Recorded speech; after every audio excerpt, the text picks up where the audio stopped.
Bon, alors, on va démarrer cette conférence. Merci à tous d'être ici pour cette première conférence et merci à Priscia d'avoir répondu à l'appel. Je tiens à remercier aussi Compute Yourself, UPS InSpace qui fournit le matos pour enregistrer la conférence. Donc, vous avez compris, le son, on n'a pas forcément de micro, le seul micro c'est celui qui est sur la caméra, donc il va falloir se taire. Voilà, c'est tout ce que j'ai à dire pour le son et du coup, profitez bien de la conférence et j'espère avoir rien oublié. Donc je vais démarrer. Merci. Bonjour à tout le monde. Donc, je ne savais pas trop quel public j'allais avoir. Donc, j'ai posé pas mal de questions à mes collègues qui avaient déjà fait l'exercice. Et on m'a dit, mais il peut y avoir des étudiants qui n'ont jamais eu d'enseignement de sciences du sol. Et c'est bien que tu fasses un peu une introduction, etc. Et en fait, maintenant que je suis là devant vous, il y a beaucoup d'étudiants que j'ai vus en cours. Et donc, l'introduction en sciences du sol, ça va être un peu les rappels pour vous, hein, surtout pour ceux que j'ai à l'heure actuelle en enseignement. Mais bon. Alors, j'ai intitulé ma conférence « Les super pouvoirs du sol », parce qu'effectivement, c'est un terme qui commence à apparaître un petit peu dans la vulgarisation scientifique. En particulier, il y a beaucoup de travaux qui sont faits à l'heure actuelle via des bandes dessinées, via des animés, pour pouvoir expliquer un peu les services que rendent les sols à la communauté, à l'humanité d'une manière générale. Et aujourd'hui, vous verrez, je vais vous parler un petit peu des super pouvoirs des sols d'une manière générale, mais je vais surtout me concentrer sur deux, et un en particulier, c'est le côté terroir, hein, je l'ai appelé Captain Terroir, et je vous parlerai aussi de l'importance des sols pour la notion de résilience, avec Dr Résilience. Alors, qu'est-ce que c'est que le sol ? Le sol, c'est ce compartiment que vous avez ici, là, qui est situé à l'interface entre le compartiment lithosphérique, qui lui est essentiellement constitué de minéraux, le compartiment biosphérique qui lui va être constitué des végétaux, mais aussi des autres formes de vie que sont les animaux ou les micro-organismes. Et on va aussi avoir des interactions fortes avec deux autres compartiments que sont l'atmosphère et l'hydrosphère. L'hydrosphère, en fait, pourquoi ? Parce que le sol est un compartiment qui a la propriété d'être poreux et meuble. Et donc, les eaux vont avoir tendance à s'infiltrer et rejoindre les nappes ou les réseaux hydrographiques. Et donc, ce qui est très intéressant, c'est qu'on se rend compte que le sol va avoir des interactions fortes avec l'ensemble de ces compartiments de l'écosystème. Et à ce titre, on a décidé d'appeler aussi le compartiment sol pédosphère afin d'homogénéiser un peu la terminologie en ce qui concerne ce compartiment. Le problème, c'est que les limites de la pédosphère sont très difficiles à établir. J'aurais tendance à dire que là où elles sont les plus faciles à établir, c'est entre la lithosphère et donc le sol, c'est ce que j'ai indiqué ici en pointillé en rouge. Mais même cette limite-là, elle est assez difficile dans la pratique à évaluer. Les limites avec la biosphère, avec l'atmosphère et avec l'hydrosphère sont pour le coup très difficiles à établir. Pourquoi ? Parce que la biosphère, par exemple, par son enracinement, par l'activité des organismes du sol, par la présence de vers de terre, etc., est directement présente dans le sol. L'atmosphère, elle aussi, va être directement présente dans le sol et va donc interagir avec, entre l'atmosphère au-dessus du sol et l'atmosphère dans le sol. Et de la même manière, l'hydrosphère va aussi être présente dans le sol. Donc c'est très difficile d'arriver à faire des limites de ces différents compartiments avec le sol. Alors il existe un compartiment qui est l'anthroposphère, qui lui aussi va avoir un rôle à jouer pour expliquer le sol. Et la problématique, c'est que à l'heure actuelle, l'anthroposphère prend de plus en plus de place à la surface de la planète. D'ailleurs, l'être humain est l'organisme qui a le plus modifié le sol. Et à l'heure actuelle, c'est bien dommage parce que le sol, c'est le bien commun de l'humanité. J'en veux pour preuve qu'on a tous appelé, quelle que soit notre civilisation, la planète Terre. Alors ce schéma-là, ce dessin qui est assez joli, c'est quelque chose que j'ai trouvé en surfant sur Internet, comme diraient les vieux de mon âge. Et en fait, il s'agit d'une maquette pour un concours d'architecte urbaniste. Et j'ai trouvé ça extrêmement intéressant de voir que même dans ces schémas actuels où on va réinventer les villes, on essaye de continuer à mettre le sol, et en particulier, si on s'intéresse un peu plus à ce qui est écrit dans les vignettes, on va utiliser un certain nombre des services que rend le sol, et j'en reparlerai tout à l'heure. Alors le sol appartient à ce qu'on appelle la zone critique, c'est notre vision de l'écosystème.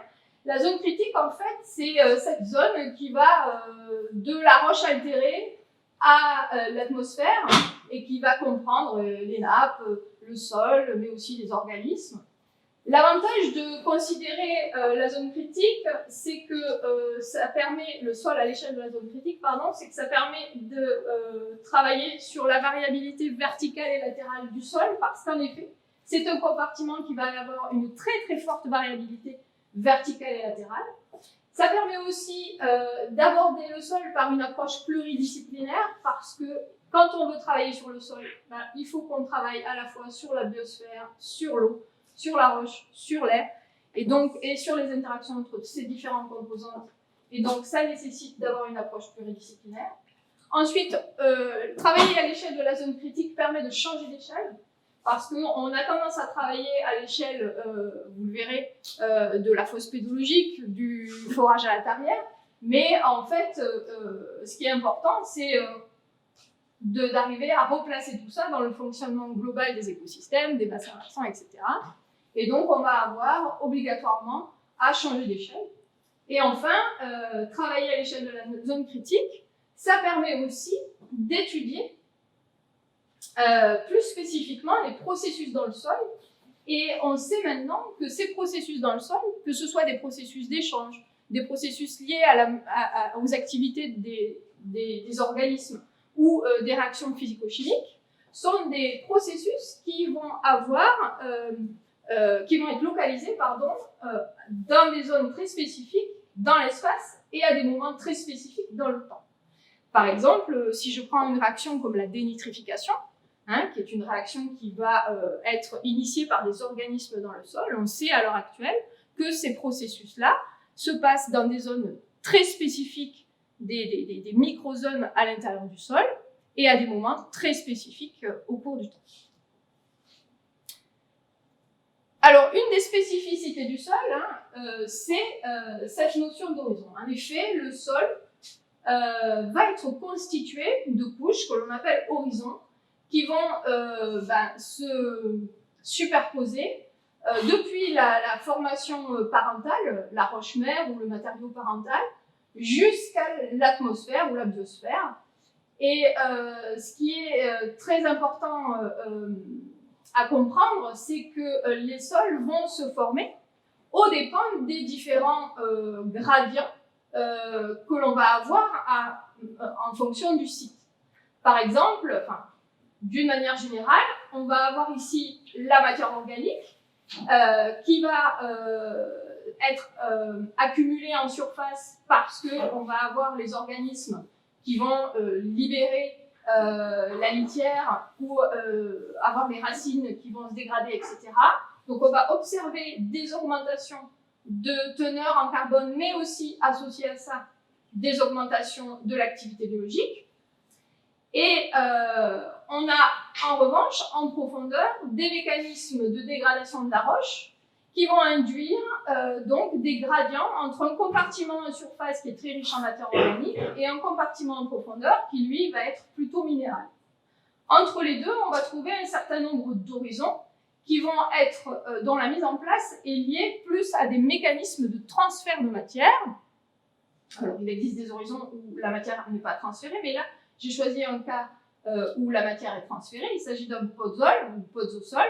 Et donc, dans ces sols-là, on a un horizon ici qui correspond à une perte de matière. Hein. La matière qui est perdue, ce sont essentiellement de la matière organique et du fer. Et cette matière va être ensuite accumulée dans l'horizon qui est situé en dessous. Donc, générant ici des couches qui vont avoir des propriétés qui vont être différentes. Alors, ces couches sont très importantes, ces horizons sont importants parce qu'ils correspondent aux unités de description des sols. À l'heure actuelle, toutes les classifications qui existent sont basées sur l'unité de description qui est l'horizon. Et ce qui est aussi important, c'est de comprendre que les horizons ne sont pas tout le temps horizontaux. Hein. Regardez, cet horizon E, il est très digitalisé. Mais on a aussi des horizons qui commencent et qui se terminent. C'est-à-dire que quand on regarde la variabilité du sol d'une manière latérale, on voit très bien des horizons qui commencent et puis s'arrêtent, et puis d'autres qui apparaissent. Et donc, associé à cette variabilité verticale, on a aussi une variabilité latérale. Une autre propriété des sols qui est fondamentale, c'est la porosité. D'accord ? En effet, la majorité des propriétés du sol sont liées à cette porosité. La porosité, elle est à peu près, et elle est considérée comme étant égale à peu près 50% du volume du sol. Et dans cette porosité, on va avoir de l'eau qui va pouvoir s'intégrer, qui va circuler, mais qui aussi va être gardée sous la forme d'eau liée ou d'eau capillaire, associée intimement au solide. Donc, c'est ce que vous avez ici dessiné par ces petits traits là. Et vous allez aussi avoir dans cette porosité de l'air qui va circuler. Alors, ce qui est important à comprendre, c'est que la répartition de la porosité va contrôler les mécanismes de transfert d'eau, va aussi contrôler les mécanismes de rétention en eau et toutes les réactions qui vont avoir lieu à l'interface entre ces différentes composantes que sont l'air, l'eau et les fractions solides. Dans les fractions solides, on va trouver des phases minérales, hein, essentiellement des minéraux comme le quartz, les argiles, mais on va aussi trouver des oxydroxydes et d'autres types de minéraux plus résiduels comme des zircons par exemple, dans certains cas. Mais associé à cette phase minérale, on peut aussi avoir de la matière organique. Alors la présence de la matière organique va dépendre de la position de l'horizon dans le profil. Hein. Je vous rappelle que plus on va se situer en surface, plus normalement on va avoir de la matière organique. Et inversement, plus on éloignera, moins on devra avoir de la matière organique. Mais ça va dépendre aussi, comme je vous le disais tout à l'heure, des transferts de matière qui vont avoir lieu dans la zone intermédiaire. Et donc, la quantité de matière organique et donc de carbone associé et d'azote aussi associé, et aussi les organismes qui vivent aux dépens de cette matière organique, peuvent être très variables à l'intérieur du sol. Alors, comment on travaille, qu'est-ce qui nous intéresse quand on fait une analyse de sol, enfin quand on regarde le sol? Et bien évidemment, ce qui est intéressant, c'est d'arriver à prélever ces différents compartiments. Pourquoi? Parce que il est important, pour essayer de comprendre les modalités d'interaction entre les gaz, l'eau et les solides, d'aller travailler sur la fraction solide, sur la fraction eau et sur la fraction gazeuse. Chose que je n'ai pas dit et qui est très importante, c'est que les réactions qui vont se dérouler dans le sol, je vous ai dit tout à l'heure qu'elles étaient très localisées. Effectivement, ce modèle de porosité explique pourquoi les réactions sont localisées. On comprend très bien que proche de la porosité, là où l'eau circule, on va avoir des mécanismes qui sont liés à la présence d'eau. Par contre, dans les zones où il n'y a que de la fraction minérale, où il y a peu d'échanges, on aura moins de réactivité. Mais un autre point important, c'est que on est dans un système qui va bouger aussi. C'est-à-dire que cette porosité, elle n'est pas figée. Et pourquoi elle n'est pas figée? Parce que dans le sol, on a aussi des organismes. Vous avez ici des racines. On aurait pu très bien dessiner des vers de terre, des bactéries, etc.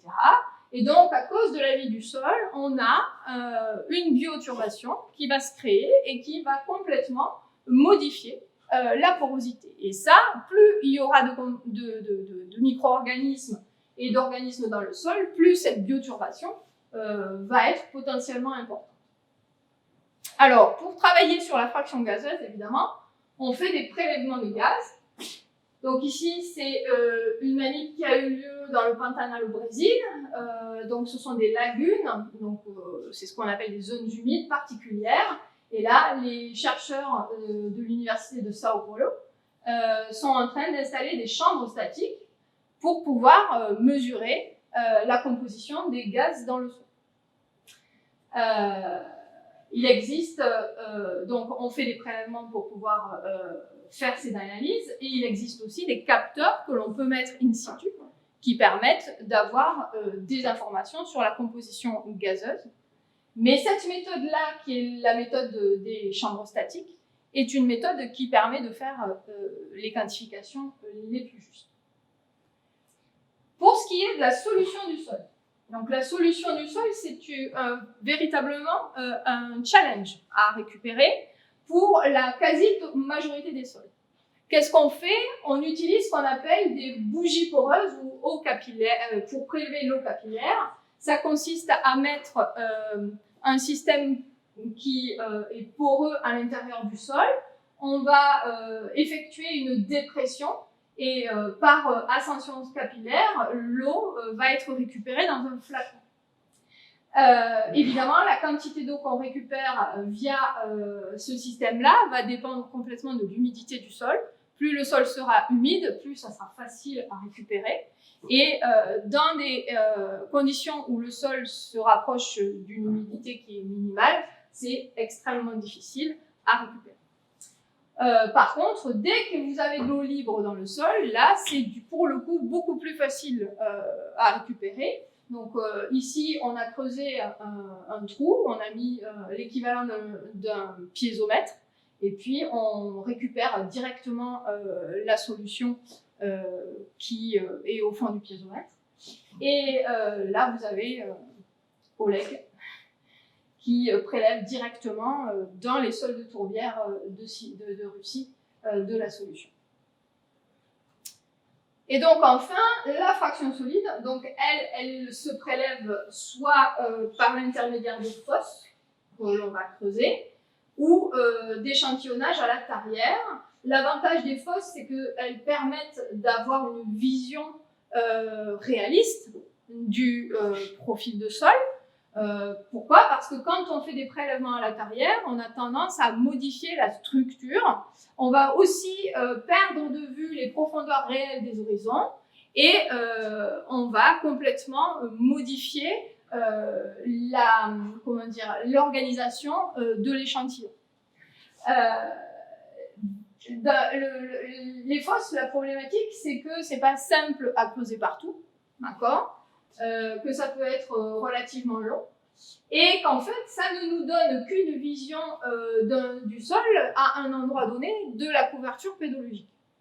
Et si on a besoin d'avoir un échantillon plus représentatif d'une parcelle, par exemple, on va préférer aller faire plusieurs trous à la tarière à l'échelle de la parcelle, plutôt que d'aller faire une fosse et regarder qu'à un seul endroit la tête qu'a le sol.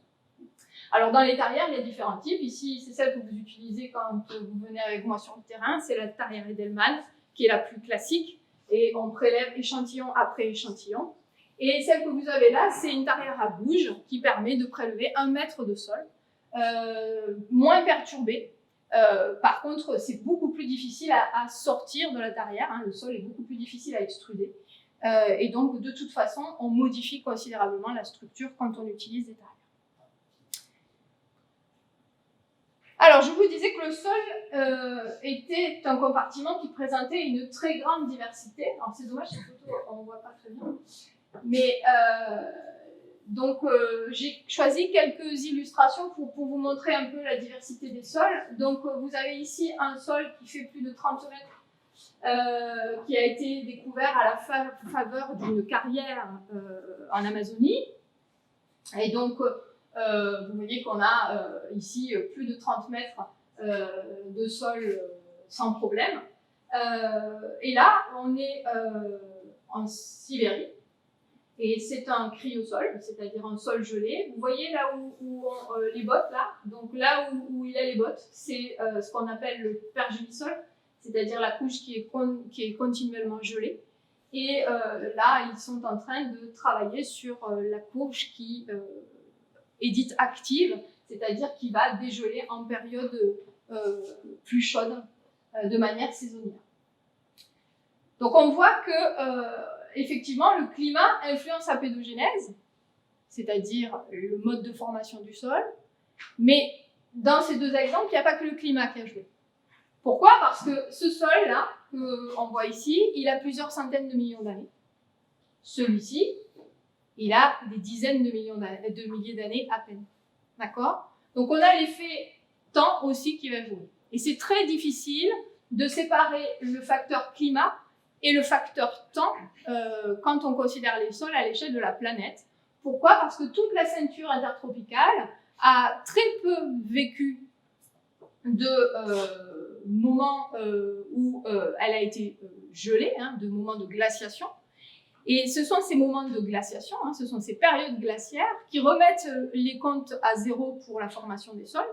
Et donc, comme la ceinture intertropicale n'a pas vécu ces périodes glaciaires, les sols, en fait, ont pu continuer à rester et à évoluer depuis des centaines de milliers d'années. D'accord? Donc, on peut observer aussi une diversité des sols en lien avec le facteur biosphère et en particulier le facteur végétation. Donc, pour ça, j'ai choisi de vous parler un peu des sols des milieux boréaux, parce que les photos sont jolies.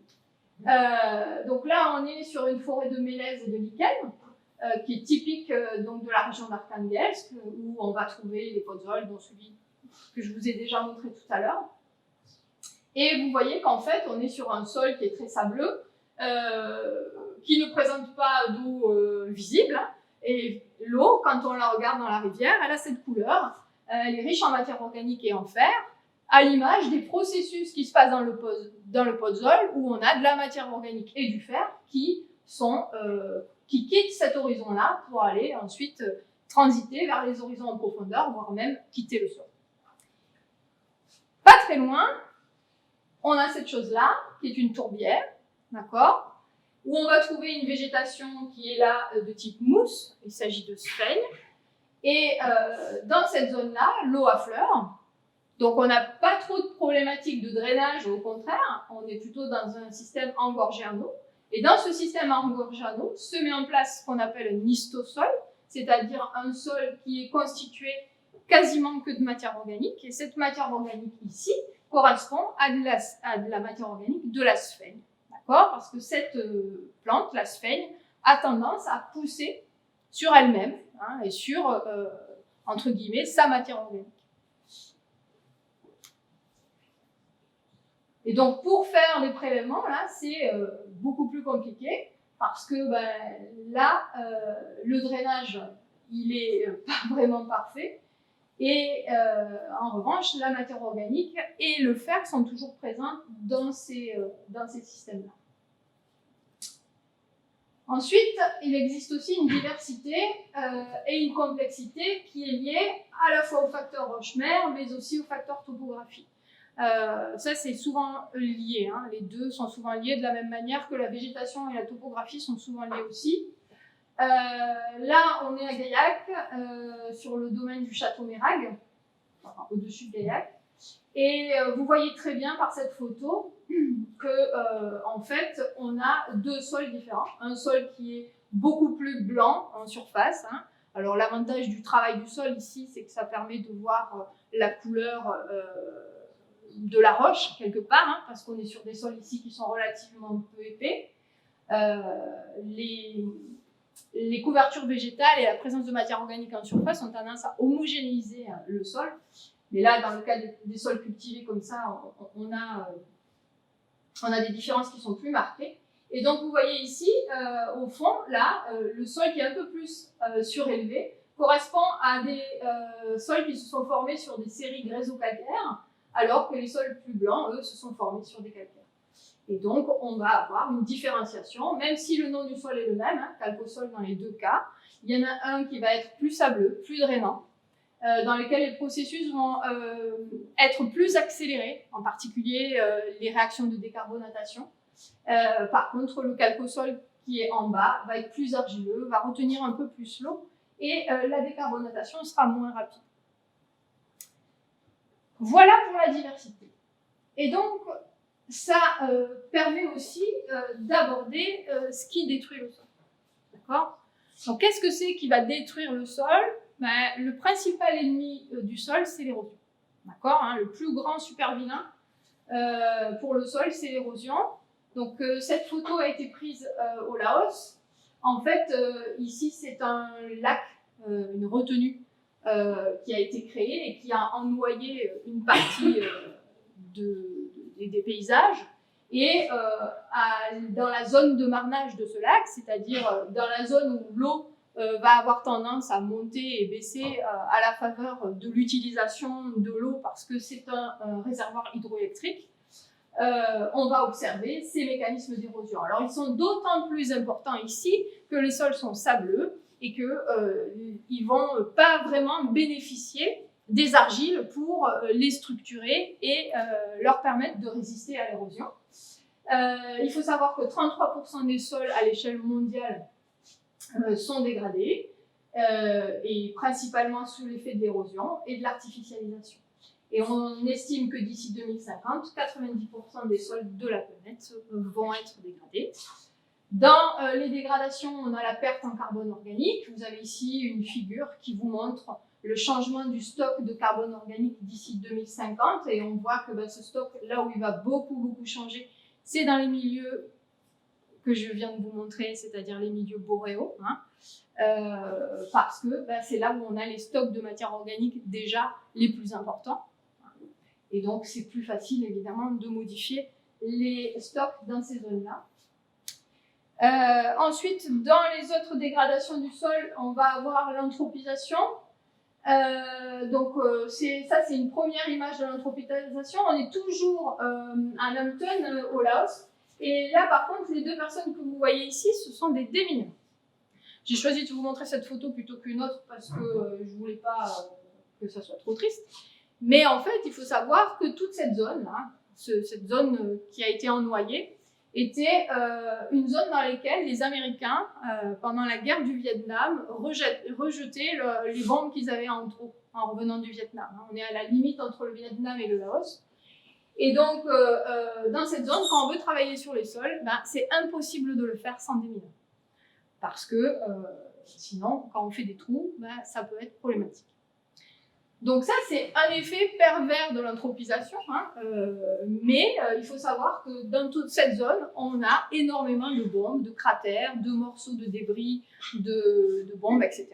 Donc ça, c'est un effet qu'on oublie de l'anthropisation, mais qui existe vraiment. Il y a un autre effet, là, qu'on n'oublie pas, c'est la déforestation et les changements d'usage. Je le mets dans la même catégorie. Et cette déforestation, ici, c'est une image en Amazonie, au Brésil. Elle est de plus en plus importante. Alors au Brésil, vous voyez, le mode de déforestation est assez typique. C'est ce qu'on appelle les abattis-brûlis. On coupe les arbres sans les récupérer. On les laisse au sol et on brûle tout. Et ensuite, là, ce que vous voyez en vert clair, c'est on va aller planter du maïs, du sorgho, des plantes vivrières entre les arbres. Petit à petit, les troncs vont disparaître. Associé à ça, il va y avoir une grande érosion. Et donc, le système va devenir de moins en moins résilient. C'est-à-dire qu'on va avoir du mal à retrouver un système, même si on quasiment exclusivement de l'activité minière, parce qu'on est sur la ceinture d'étain. Et les terrils miniers sont au milieu de la ville, d'accord ? Enfin, à l'époque, étaient au milieu de la ville. Et vous aviez ici donc des écoulements, des ruissellements avec des eaux qui avaient des couleurs vert fluo et des pH autour de 1. Jérôme qui est là d'ailleurs s'en souvient je pense, et des précipitations de minéraux qui sont très riches en soufre. Et associé à ça, on a aussi une mauvaise gestion des déchets, hein, et dans ces pays-là c'est assez fréquent. Une mauvaise gestion des eaux usées, associée à une urbanisation complètement non maîtrisée. Donc on a là le cocktail gagnant en fait. Donc si on rajoute qu'en plus on est dans un climat qui est aride, avec des problématiques de salinisation, là c'est ticket gagnant. Donc là je vous ai parlé de choses pas cool, mais maintenant je vais vous parler des choses plus cool. Donc en fait le sol, on sait qu'il a un certain nombre de fonctions qui vont avoir des effets bénéfiques. D'accord ? Donc le sol va être l'habitat pour les organismes et la régulation de la biodiversité. Le sol va permettre le stockage, le recyclage et la transformation de la matière organique. Le sol va permettre la rétention et la fourniture de nutriments. Il ne faut pas oublier que plus de 95% de notre alimentation est liée au sol. Ensuite, on va avoir la rétention, la circulation et l'infiltration de l'eau. Hein, les sols sont connus pour être des systèmes qui vont réguler les flux d'eau, réguler les inondations, etc. Ensuite, le sol a un pouvoir de filtration, de dégradation des polluants et un pouvoir tampon. Il est aussi le support physique stable pour les végétaux. Il est le support des activités humaines, hein, effectivement. Et il permet le contrôle de la composition chimique de l'atmosphère et contribue aussi au processus climatique.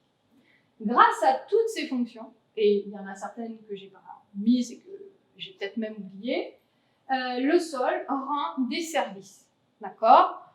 Et ces services, c'est ce que j'ai appelé des super pouvoirs. Alors il en existe plusieurs, je ne vais pas tous les traiter, mais je vais en traiter certains parce qu'ils sont un peu fondamentaux et qui vont m'aider après pour la suite de mon exposé.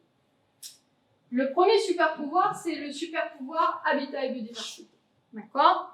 Donc, ce super pouvoir permet la fourniture d'un espace de vie aux végétaux et aux organismes et la préservation de la diversité des espèces.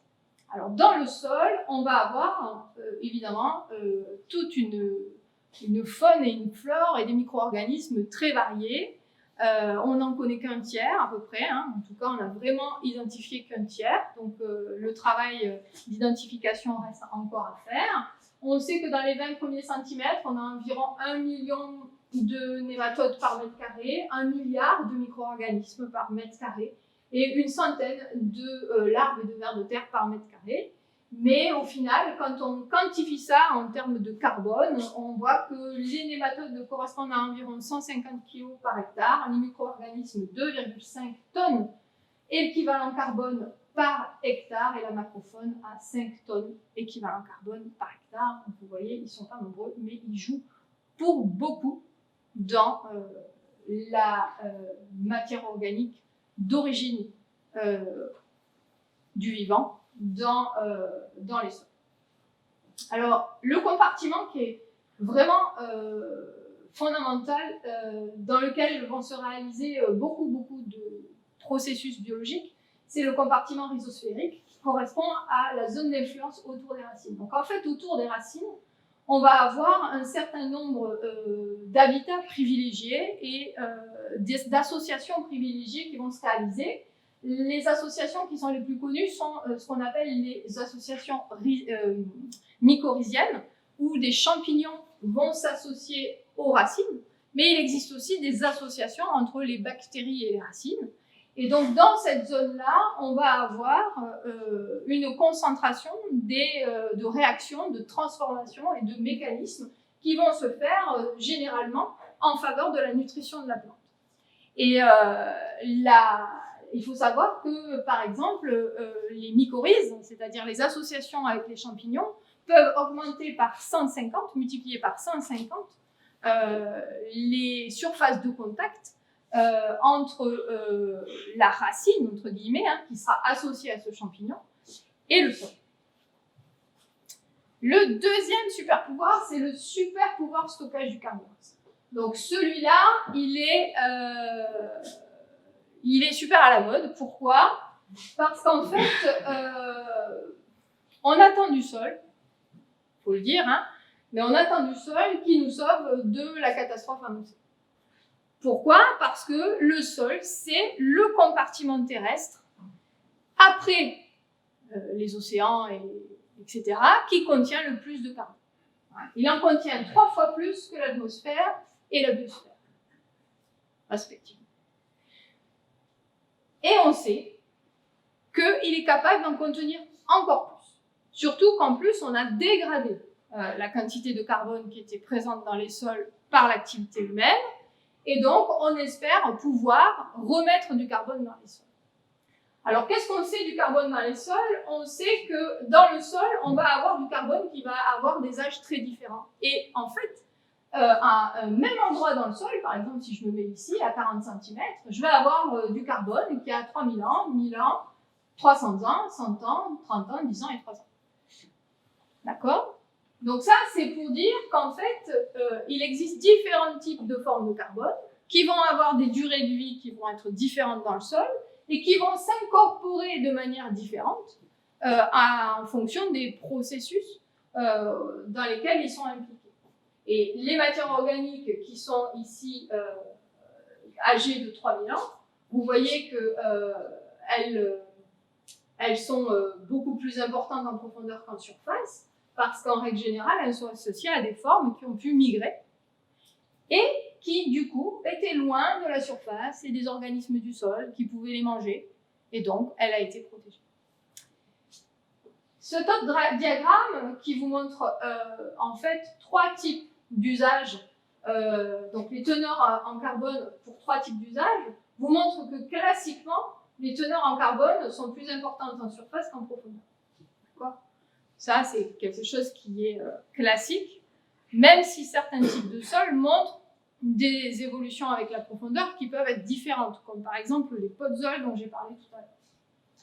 Et ce qui est intéressant dans ce diagramme, c'est qu'il permet aussi de regarder la différence d'accumulation du carbone entre les forêts, les prairies et les cultures. Donc on voit qu'en surface, les forêts, ce sont elles qui ont tendance à être les plus riches en carbone.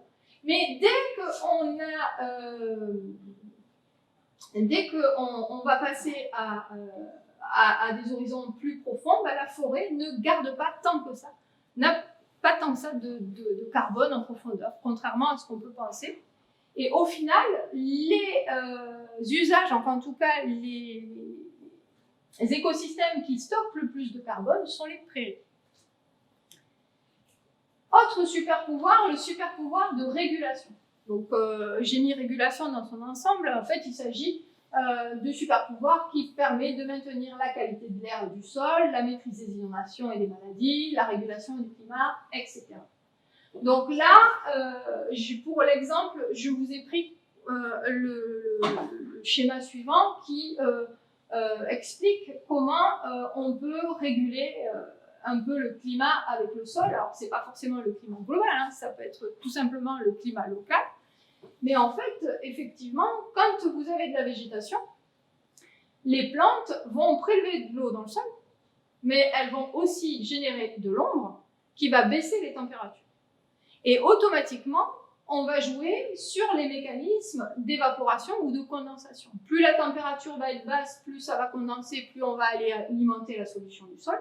Plus la température va être élevée, plus on va avoir évaporation. Et donc, on voit que grâce à ça, on a une régulation à la fois par des processus physiques et des processus thermiques entre le compartiment sol et la solution du sol et la température. Et la température du sol, évidemment, elle est connectée à la température extérieure. Dernier super pouvoir dont je voulais parler, c'était le super pouvoir de dépollution. Donc là, pour l'illustrer, je vous ai pris ce schéma qui, en fait, présente une toposéquence. J'en ai pas encore parlé. Donc une toposéquence, en fait, c'est l'évolution de la couverture pédologique en fonction de la topographie, d'un gradient topographique. Et donc là, on est à la confluence entre 3 usages différents du sol. Une zone agricole, d'accord, où on va mettre des nitrates, parce qu'on a besoin de mettre de l'engrais. Ensuite, une zone forestière, avec ici une rivière et une ripisylve. Et après, ici, une zone dans laquelle on va avoir la nappe qui va être présente proche de la surface, qui est une zone humide. Et en fait, quand on met des nitrates et de l'ammonium dans les cultures, une partie de ce nitrate et cet ammonium va ruisseler ou circuler de manière hypodermique. Ensuite, quand ces nitrates vont rencontrer les milieux qui sont des milieux plus proches de la zone humide, il va y avoir des processus de dénitrification qui vont se mettre en place et une partie des nitrates va être transformée et va donc être évacuée du système, transformée in fine en gaz azoté N2 ou N2O. Alors, ce schéma, il est intéressant parce qu'il vous montre aussi que les zones humides sont aussi des lieux dans lesquels on va avoir des mécanismes qui produisent du méthane, qui est lui aussi un gaz à effet de serre. Et effectivement, il existe une problématique dans les zones humides de production de méthane ou au contraire, donc ces milieux-là en fait sont soit des puits de carbone, soit des sources de carbone en fonction des mécanismes et du niveau d'engorgement en eau dans le système.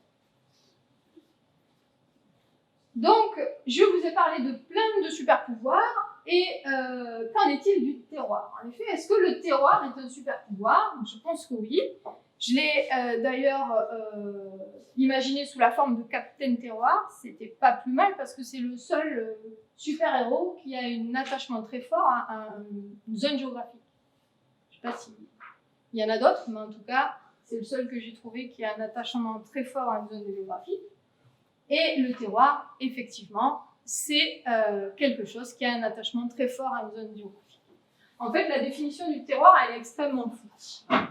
Il existe différentes définitions, il n'y a pas vraiment de définition scientifique, et la définition qu'on va trouver on va dire d'une manière générale, dans les appellations, etc., c'est ce qui va relier un produit à une zone géographique. D'accord?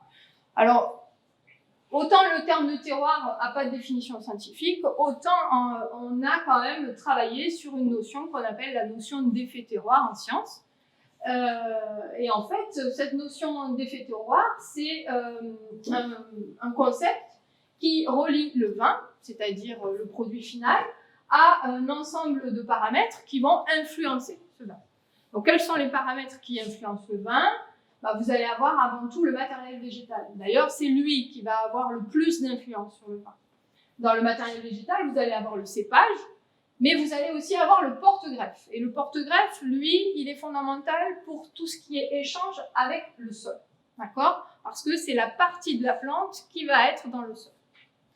Ensuite, vous allez avoir les pratiques culturelles qui vont jouer. Effectivement, en fonction des types d'amendements, des traitements, du travail du sol, de la manière avec laquelle on va couper la vigne, de la manière avec laquelle on va l'amener aussi. C'est-à-dire qu'il peut y avoir différents types de viticulture, en pergola ou au contraire avec des plantes qui vont être coupées beaucoup plus à ras, d'autres où on va faire des vendanges en blanc, d'autres, enfin voilà, on va avoir des pratiques qui vont être très différentes et qui vont beaucoup jouer d'ailleurs sur le matériel végétal et sur les quantités de raisins, d'où aussi les vendanges, parce qu'on a des types de vendanges différents qui vont être amenés de différentes manières, manuelles ou mécaniques ou autres.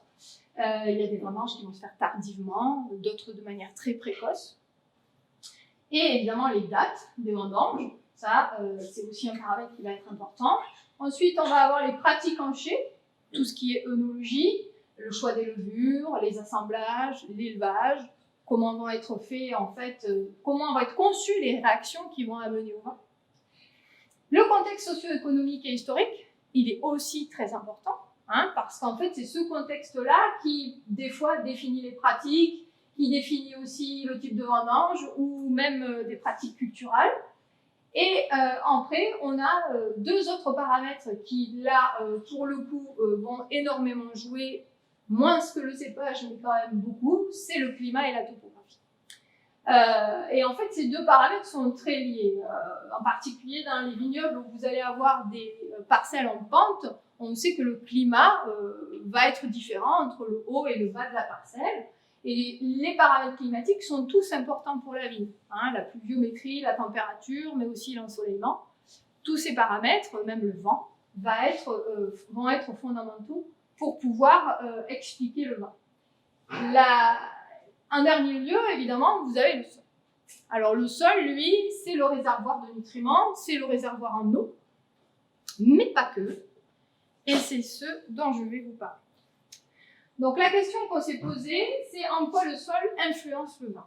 Donc ça, ce travail avait été mené avec Simon Blote-Vogel pour sa thèse. Et on est parti d'un concept principal qui est le continuum sol-plante-vin. Donc vous avez ici le sol.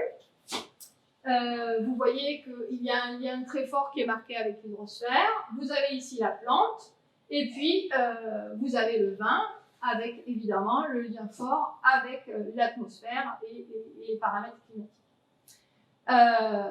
Dans le sol, évidemment, la plante, elle va puiser essentiellement des nutriments.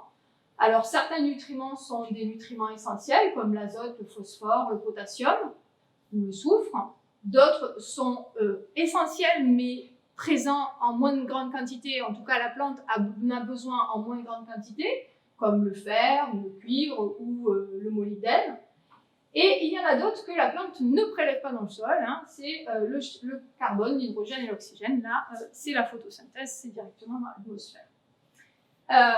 Donc ces éléments qui sont présents dans le sol, en fait, ils ne sont pas présents sous des formes qui sont automatiquement biodisponibles pour la plante. D'accord ?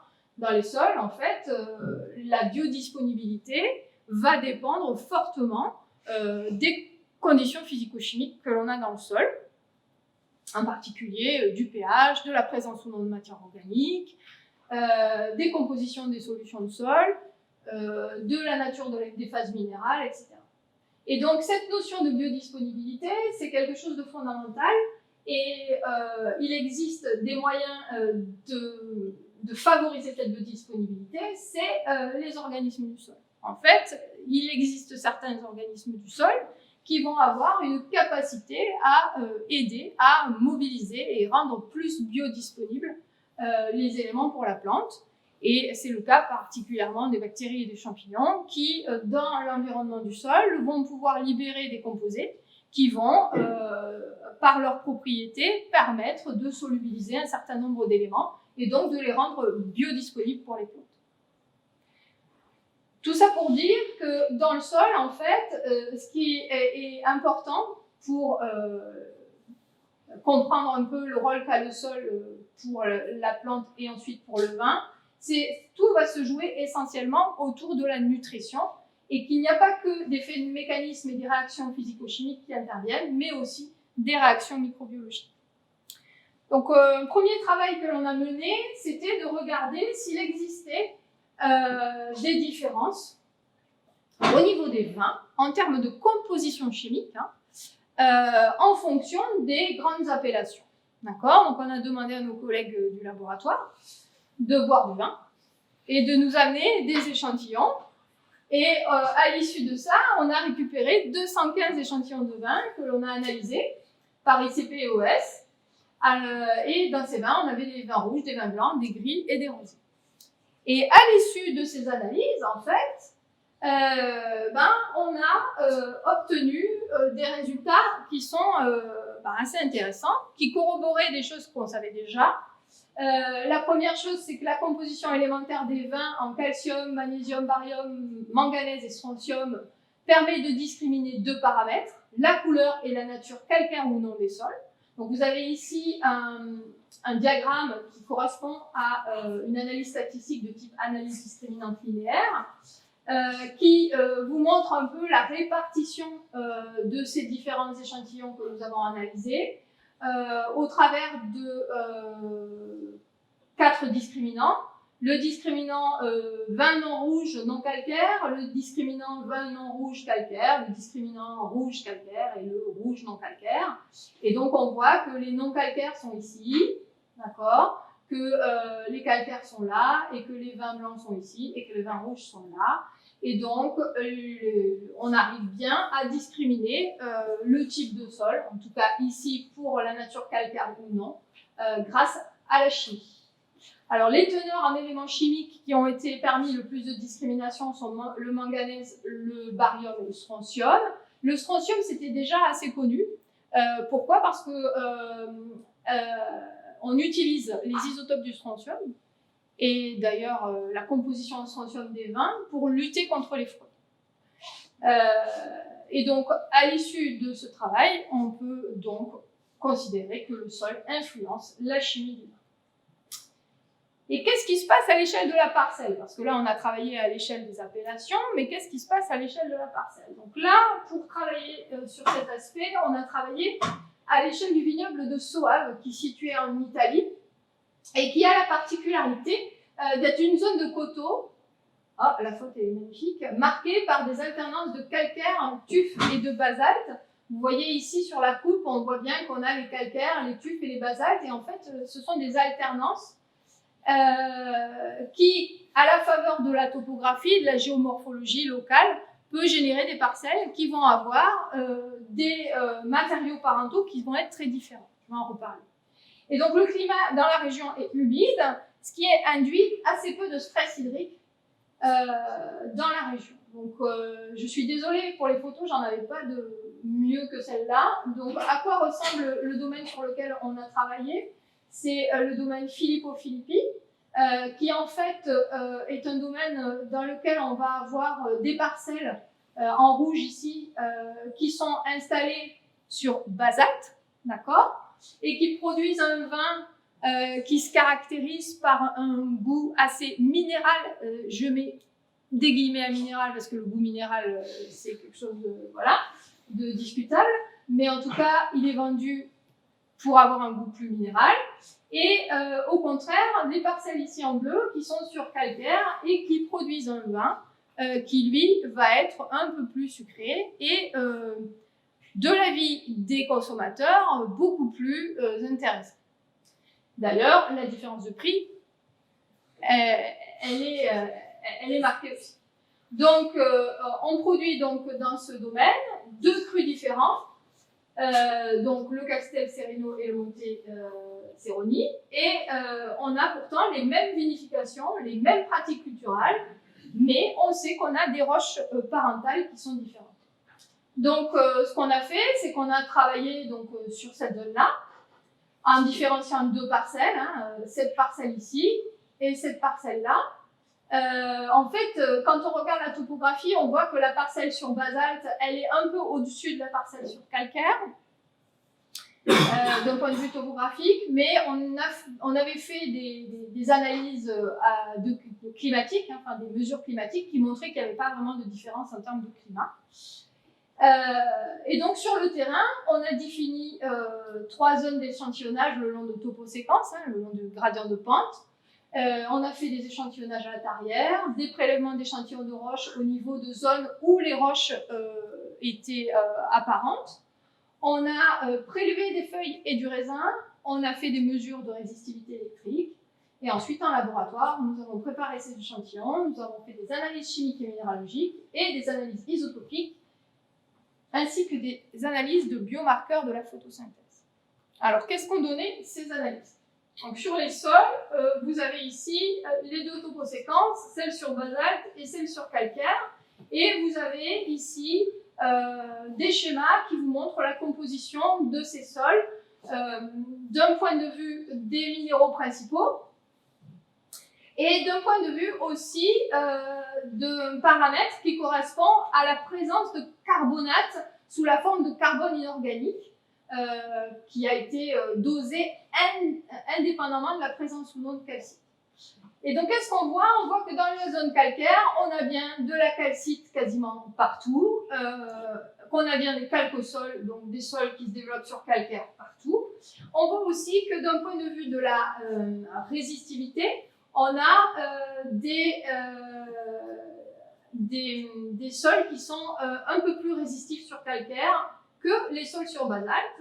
Donc dans les sols sur basalte, on a des sols un peu différents, essentiellement des vertisols et en bas de pente des sols plus épais qu'on a qualifiés de collugiosols. Ces vertisols se caractérisent par la présence forte de smectite. D'ailleurs, quand on les voit, ils présentent des fentes de dessiccation qui sont très fortes en période un peu sèche. Ils sont très sombres, noirs. Et par contre, on voit que certains horizons sont affectés par la présence de calcite. D'un point de vue de la résistivité, donc, les sols sur basalte sont plus résistifs, mais ils sont plus argileux et plus noirs. Alors, les différences, on pensait qu'elles allaient être beaucoup plus importantes. Et donc, là, on était un peu déçus, parce qu'on avait la sensation que, d'un point de vue du sol, en tout cas de la description de terrain et la description minéralogique, on n'avait pas vraiment de différence. Alors, quand on regarde la minéralogie plus en détail, donc on a fait de la diffraction des rayons X, vous avez ici les sols sur calcaire et là les sols sur basalte. Et en fait, ce qu'on voit, c'est que on a quand même des marqueurs de l'influence basaltique que sont la titanite, la chabasite aussi, que l'on peut retrouver dans certains échantillons de la toposéquence de sol calcaire. Mais ces résultats, même s'ils confirment le fait qu'on a bien des sols qui sont quand même pas si contrastés que ça entre les deux domaines, on voit quand même qu'on a des marqueurs de l'influence des basaltes, que sur les basaltes, on a aussi beaucoup plus de smectite. Là, ça nous réconfortait, hein, parce qu'on le sentait sur le terrain qu'il y avait quand même plus de smectite. Et on en a conclu qu'on avait bien des mélanges au niveau des sols entre les deux sources lithologiques. Et ces mélanges étaient liés à des effets géologiques. Hein. Vous vous souvenez, la roche, les roches se surimposent les unes sur les autres. Et donc, il se peut très bien qu'au moment où on a fabriqué les calcaires, où on a eu les dépôts qui ont constitué les calcaires, ben, des basaltes se soient érodés et alimenté le calcaire. Donc, on pense qu'on a des effets géologiques et puis on a aussi des effets géomorphologiques. Pourquoi? Ben parce qu'on a quand même une pente et qu'on a des matériaux qui ont pu bouger du haut vers le bas de la pente. Alors, les résultats de la géochimie, ben en fait, ici, vous avez un diagramme qui vous montre les teneurs en calcium sur strontium et les rapports isotopiques en strontium, à la fois pour les sols, les roches et les feuilles. D'accord, hein, on a prélevé des feuilles de vigne et on a mis l'ensemble de ces résultats dans ce graphique. Donc, vous avez ici le pôle basalte, la roche, le pôle calcaire, limestone, et le pôle tuf, qui est ici, qui est un petit peu plus radiogénique, qui est plus radiogénique que le basalte, pardon, mais qui a des rapports calcium sur strontium bien inférieurs au calcaire. Et en fait, on se rend compte que les sols et les plantes se disposent donc sur un triangle comme ça, comme un diagramme de mélange, pardon, entre les basaltes et les tufs et les calcaires, et que les signatures respectives des sols et des feuilles de vigne sur basalte sont à peu près au même endroit, et que les sols et les feuilles de vigne sur calcaire sont à peu près au même endroit. On a donc une concordance de la chimie des sols et des plantes qui est visible. On a une confirmation des influences des deux sources, voire même trois sources avec le tuf pour chaque parcelle. Et on a globalement les sols et les plantes sur basalte qui sont plus riches en strontium par rapport au calcium parce qu'elles ont des rapports calcium sur strontium plus faibles, avec des signatures qui sont moins radiogéniques, des signatures isotopiques qui sont moins élevées que pour les sols sur calcaire et les feuilles sur calcaire. Qu'est-ce que ça nous donne au niveau de la plante? Alors la plante, le biomarqueur qu'on a utilisé, c'est le C13/3, qui est un biomarqueur qui permet de regarder la qualité de la photosynthèse. En gros, la vitalité de la photosynthèse pour la plante. Et on voit que sur basalte, ce marqueur en fait est plus faible que sur calcaire. Ça veut dire quoi? Ça veut dire que sur les sols calcaires, les plantes ont eu une photosynthèse qui était meilleure. D'accord? En plus, quand on regarde ce marqueur par rapport au cuivre qui est extrait du sol, cuivre biodisponible extrait du sol, hein, pour ça on fait une extraction au citrate et ça permet d'avoir du cuivre qui est potentiellement biodisponible pour la plante. On se rend compte qu'il existe une relation entre le marqueur de la photosynthèse et la teneur en cuivre biodisponible pour la plante. Qu'est-ce que ça veue dire? Ça veut dire que plus on a de cuivre, moins le marqueur de photosynthèse est bon.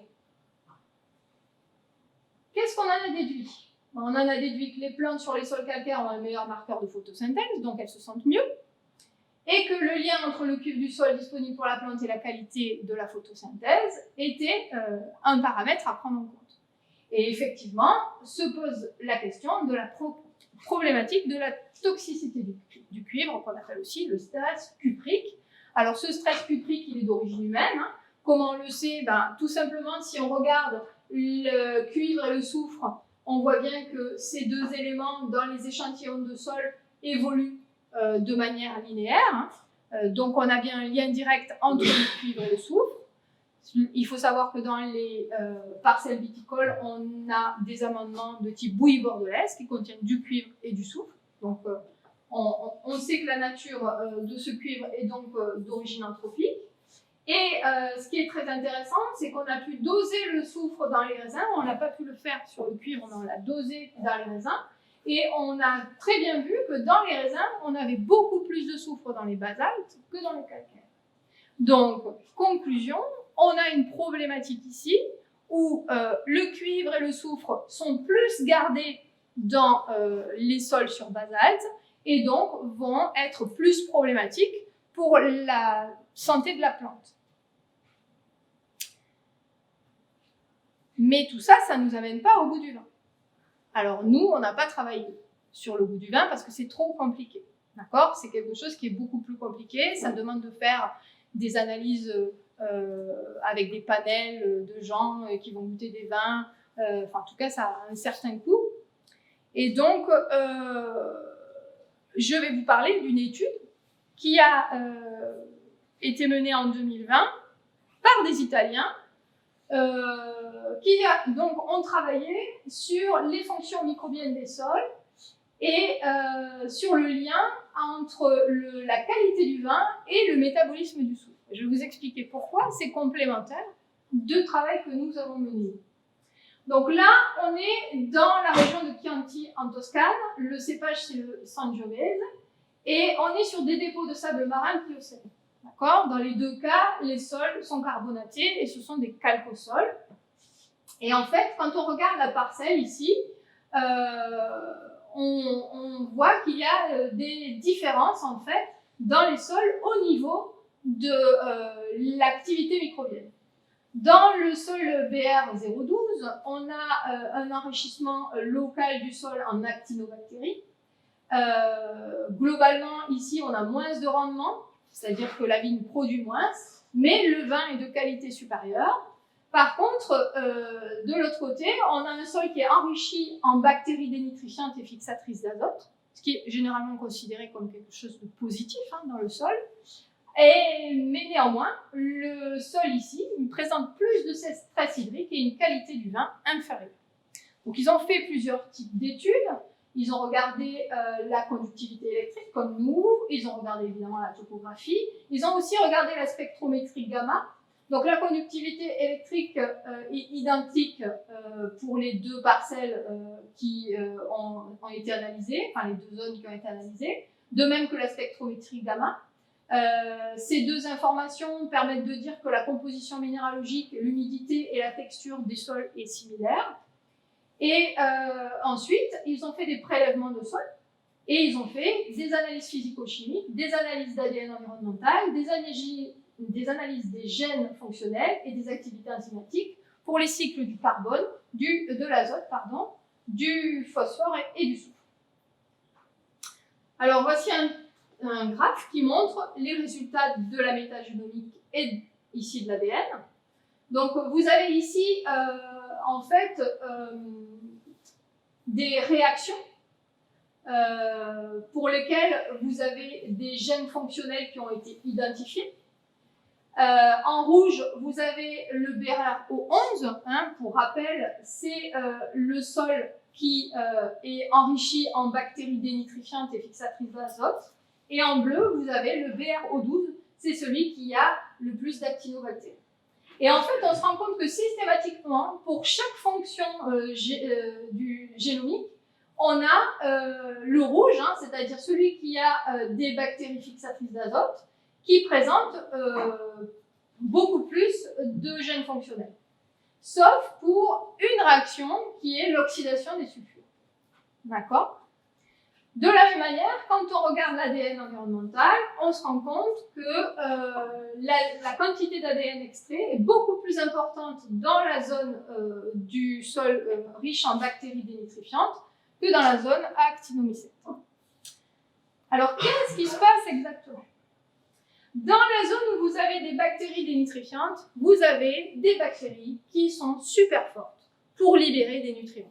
D'accord ? Elles vont induire des réactions qui vont libérer de l'azote biodisponible, mais aussi du soufre biodisponible. Ce soufre et cet azote biodisponible vont être pris par la plante, sauf que le soufre, c'est pas quelque chose que la plante aime, surtout quand il est en excès. Et donc, la plante va mettre en place une stratégie en libérant une molécule qu'on appelle le glutathione. Et cette molécule, en fait, quand elle est produite, elle permet de lutter contre le stress oxydatif qui est lié à la présence de soufre, mais la contrepartie, c'est qu'elle réduit les phénols. Et donc, en réduisant les phénols, elle diminue la qualité du vin. Le VPS, là, c'est un indice italien de qualité du vin. Et vous voyez qu'ici, il est de 62, alors que pour le sol en face, à actinomycète, la qualité du vin est plus importante. Pourquoi ? Parce qu'en fait, ici, on a une oxydation des sulfures et qui entraîne une déficience de soufre pour la plante. Et donc, la plante n'est pas obligée de fabriquer du glutathione et donc ne va pas réduire ses phénols et donc va avoir un vin qui est de meilleure qualité. Donc, les propriétés physico-chimiques et biologiques du sol vont bien influencer la chimie de la plante et potentiellement celle du vin. Ce sont les réactions métaboliques dans la plante qui vont dicter la présence de composés comme les phénols, qui sont fondamentaux pour le goût du vin, mais celles-ci peuvent être la conséquence de processus microbiologiques dans le sol. On va parler de terroir microbien. Une importante activité et diversité bactérienne dans le sol n'est pas toujours synonyme d'un bon vin. Voilà. Mais la richesse en termes de biodiversité est considérée comme une source de résilience pour le sol et les agrosystèmes. Et donc, c'est ce dont je vais parler, c'est quoi cette notion de résilience, sachant que je ne vais pas trop parler longtemps, parce que je vais vous parler de travaux qui viennent juste de commencer, donc je n'ai pas beaucoup de résultats à vous montrer, mais en tout cas, ça me permet d'aborder ces notions. Donc la résilience, c'est à la fois la persistance des relations au sein d'un système, un écosystème par exemple, mais aussi la mesure de la capacité du système à absorber les changements et à persister. Donc on a un système dans un état 1, on a une perturbation, on a une phase d'absorption et puis la phase de retour à l'état 2. C'est ce qu'on appelle la résilience. D'accord ? Alors quel est le rôle du sol dans la résilience ? Plus le sol héberge une biodiversité importante et présente des indicateurs de résistance importants, plus il rend des services écosystémiques et est donc source de résilience pour l'écosystème. Les vignobles sont en première ligne face au changement climatique. D'accord ? Un des premiers paramètres, c'est la date des vendanges. On sait maintenant que les vendages sont de plus en plus précoces. Ici, on a des vendages qui ont été regardés dans différents vignobles. Vous avez le Champagne, l'Alsace, Saint-Émilion, Châteauneuf-du-Pape, etc. Et donc, on voit que plus on avance dans le temps, plus ces vendanges sont précoces. Deuxième chose qui est importante à considérer, c'est qu'il existe des stratégies d'adaptation, d'accord, mais que ces stratégies d'adaptation, plus le changement dans les conditions du climat va être importante, plus ces stratégies d'adaptation vont être difficiles et contraignantes, d'accord ? Parce que les premières stratégies d'adaptation, elles sont assez faisables pour un viticulteur. Il s'agit de la gestion de la vendange, la vinification, la gestion de la vigueur, la gestion du sol. Mais ensuite, dès qu'on va dans des adaptations à moyen terme, il faut changer le porte-greffe, il faut changer le site, il faut changer l'orientation des rangs, et à long terme, voir de nouveaux cépages ou même peut-être potentiellement irriguer. D'accord ? Donc on voit qu'on est sous un stress qui est de plus en plus important, et c'est pour ça qu'il est important de travailler dans ces milieux viticoles. Alors le problème, c'est que les milieux viticoles sont des milieux qui sont pauvres en réseau d'interaction bactérienne. Donc, le réseau de mesure de la qualité des sols en France a fait des prélèvements sur tout le territoire et a mesuré les quantités de bactéries et de champignons présents dans les sols. Les gens qui font ça, ce sont les gens de Dijon, Lionel Rangard en particulier, et ils ont défini des habitats microbiens, des types d'habitats microbiens, et les couleurs en fait correspondent à un type d'habitat microbien. Et en fait, les habitats microbiens en rouge sont vraiment des habitats microbiens qui sont très pauvres. D'accord ? Et dans ces habitats microbiens très pauvres, eh bien, on va trouver des zones viticoles. Et quand on regarde les réseaux, c'est-à-dire les interactions entre les bactéries entre elles, vous voyez que les forêts, ces réseaux sont tous rassemblés. En fait, c'est un peu comme vous avec vos réseaux sociaux. D'accord ? Là, c'est en fait, beaucoup de gens ont beaucoup de réseaux sociaux et se parlent beaucoup, d'accord ? Et donc sont potentiellement capables de s'entraider. Au niveau des prairies, on voit qu'on a deux groupes. Il y a ceux qui utilisent Twitter et puis ceux qui utilisent Instagram. Et potentiellement, entre eux, ça se passe assez bien, mais il peut y avoir des manques entre ces deux réseaux. Au niveau des grandes cultures, là on voit que là on a une multiplicité des réseaux beaucoup plus importante, mais avec beaucoup moins de monde à l'intérieur. Donc trouver un ami devient un peu plus compliqué. Et par contre, les vignes, vous voyez, c'est là où les réseaux microbiens sont les plus pauvres. D'accord ? Et il suffit en fait qu'il y ait une coupure à un endroit, par exemple ici, et puis cette communauté ne parlera plus à celle-là. Donc on a quelque chose qui est extrêmement fragile. Alors est-ce que c'est si grave que ça ?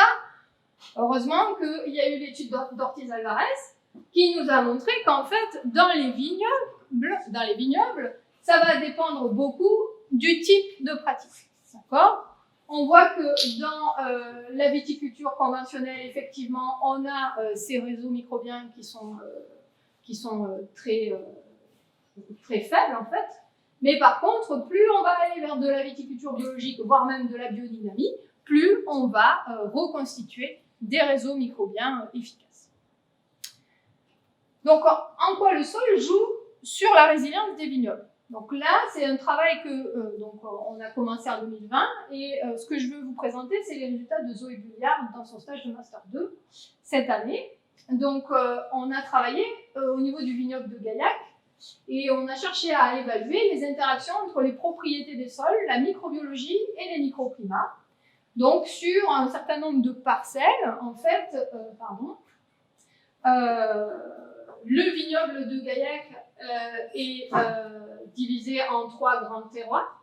D'accord ? Vous avez, au niveau de Gaillac, ici, c'est pas indiqué, mais le Tarn qui circule. D'accord ? Donc, en rive gauche du Tarn, ce qui est ici en bleu, vous avez un terroir qui correspond à des terrasses alluviales, d'accord, avec des sols qui sont des sols plutôt des sols lessivés, graveleux, relativement pauvres. Dans la zone rouge, on a ce qu'on appelle les premières côtes. Ce sont des zones de coteaux qui sont marquées par des formations molassiques. Dans cette zone-là, on va avoir une très très grande variabilité des types de sols qui vont dépendre complètement de la géomorphologie locale. Ce sont des sols qui sont calcaires, argileux ou gréseux en fonction des endroits. Et ensuite, le dernier terroir qui est celui qui a la meilleure presse en fait, qui est situé au-delà de la rivière Lavère, qui correspond en fait au terroir du plateau cordé, qui est essentiellement sur calcaire. Et on constate qu'entre la zone de Gaillac et le plateau ici, mais aussi la zone de Gaillac et cette zone que l'on va trouver en bordure du terroir de rive gauche, on a des gradients d'altitude. à ces gradients d'altitude, on peut corréler des gradients climatiques, hein, avec des journées plus froides ici et ici que dans la zone autour de Gaïa. Donc, qu'est-ce qu'on a fait?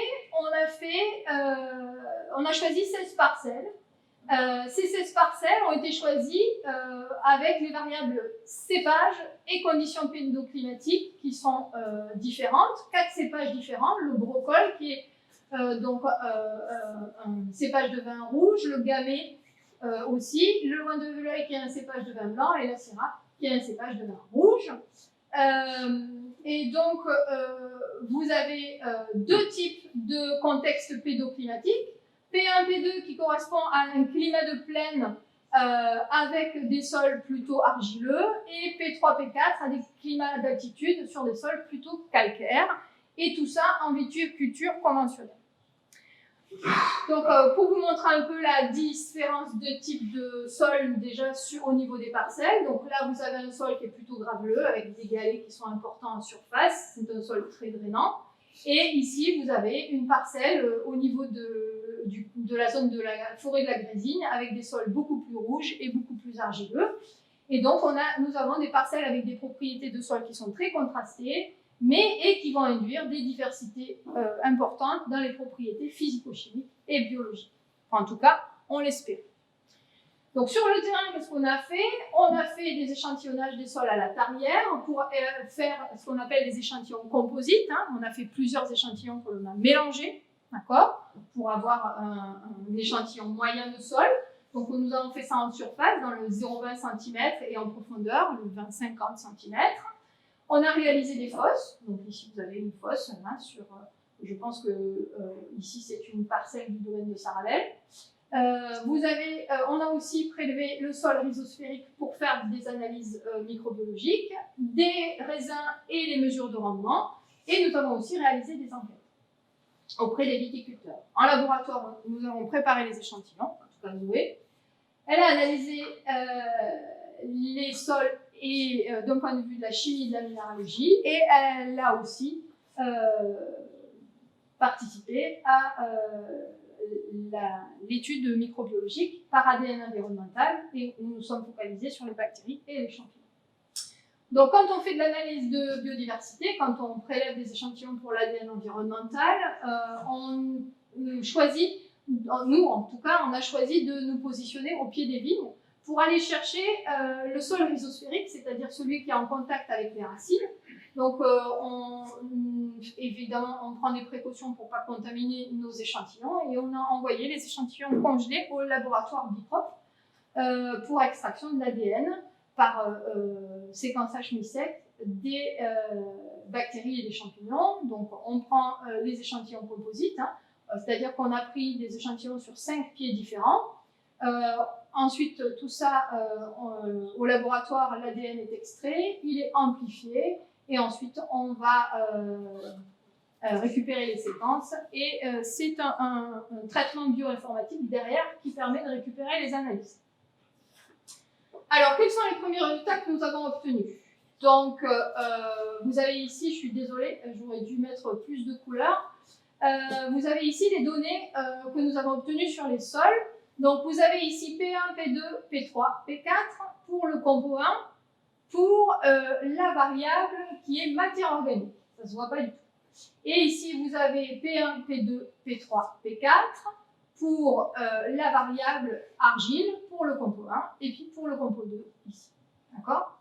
Donc, on va commencer par le compo 2 parce que c'est le plus simple. Quel que soit le contexte pédoclimatique, quel que soit le paramètre, il n'y a pas de différence statistique entre les échantillons. D'accord? On a une sorte d'homogénéité, en tout cas, il n'y a pas de différence statistique majeure pour les échantillons profonds, quel que soit l'endroit où on a fait les échantillons. Par contre, pour les composites de surface, on voit des différences entre, d'un côté, les pédoclimats P1, P2, et d'autre côté, les pédoclimats P2, P4. D'accord? Donc, P3, P4, pardon. Donc, le P1, P2, c'est la basse altitude. Le P3, P4, c'est l'altitude plus élevée. Et donc, on voit qu'on a un effet climat sur les sols avec plus de matière organique et plus d'argile quand l'altitude est plus élevée. Donc ces résultats nous permettent de confirmer qu'il y a une grande variabilité du paramètre sol, mais que les différences, en fait, elles s'expriment pas tant que ça, et elles ne s'expriment en termes de matière organique et d'argile que pour le compositeur. Alors, qu'est-ce qui se passe maintenant d'un point de vue des champignons et des bactéries? Alors déjà, un résultat que je ne montre pas, c'est qu'il existe entre chaque site qu'on a étudié une très grande variabilité dans la composition en champignons et en bactéries. D'accord? Avec des sites qui vont présenter une biodiversité beaucoup plus importante, et bizarrement, ce sont des sites qui sont à proximité des forêts. Une forêt de la Grésille et un autre site qui est situé dans la région de Briançon. Donc, on a une variabilité dans ces compositions. Mais quand on regarde sur 2 années différentes, la richesse en champignons et la richesse en bactéries, mais on se rend compte qu'on n'a pas de différence pour les bactéries. Par contre, on a une chute de la richesse en champignons entre l'année 2020 et l'année 2022. Alors, à quoi est due cette différence? Eh ben, on pense qu'elle est liée à la saison. Pourquoi? Parce qu'en 2020, on avait prélevé les champignons en novembre-décembre, c'est-à-dire fin de l'automne, un moment plus propice pour les champignons d'une manière générale, alors qu'en 2022, on avait fait les prélèvements en janvier-février, c'est-à-dire à une période beaucoup plus froide, où les champignons sont certainement moins à l'aise.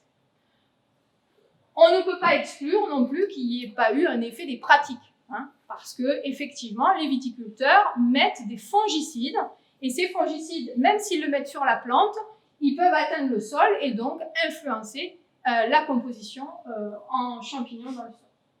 Donc, qu'est-ce qu'on a observé? On a observé que les champignons présentaient une importante variabilité en fonction des sites et des saisons.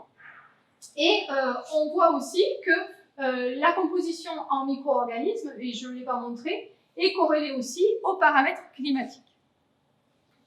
Donc, au final, les champignons semblent être de bons candidats comme facteurs de résilience dans les sols.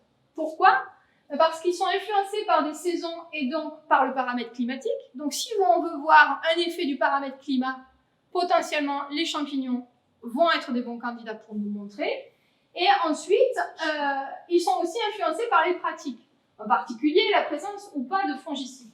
Et donc, pour le coup, si on joue sur les pratiques pour améliorer la présence de champignons, peut-être qu'on a un levier pour améliorer la résilience des sols. Pour aller plus loin, qu'est-ce qu'on va faire? On va aller voir le rôle des pratiques. Donc, on va ajouter des parcelles qui expérimentent d'autres pratiques, agriculture bio, biodynamie. On va aller voir un peu plus près le rôle de la forêt et des paysages, la présence de haies, la présence de forêts à proximité, la présence de friches, par exemple. On va aller voir aussi le rôle du climat d'une manière plus approfondie, en comparant les données que l'on va obtenir sur Gaillac avec des vignobles qui ont un gradient climatique plus marqué, comme par exemple en Argentine. Voilà. Je vous remercie pour votre attention et je remercie tous les gens qui ont fait des trous. Venu et merci à Olivia de cette conférence. Merci Compute. Merci Compute d'avoir enregistré ça. On vous annonce la prochaine conférence qui est le 7 décembre, qui est faite par Marie-Alix Kazmarek. Sur. J'en sais pas plus. Okay. Du coup, c'est le 7 décembre dans le même amphi à la même heure. Du coup, on vous attend à ce moment-là. Et pensez-y, normalement on va créer, je ne l'ai pas dit tout à l'heure, vous avez vu la conférence a été filmée, elle est enregistrée, du coup il y aura une chaîne YouTube de Magma et normalement on va essayer de les mettre dessus.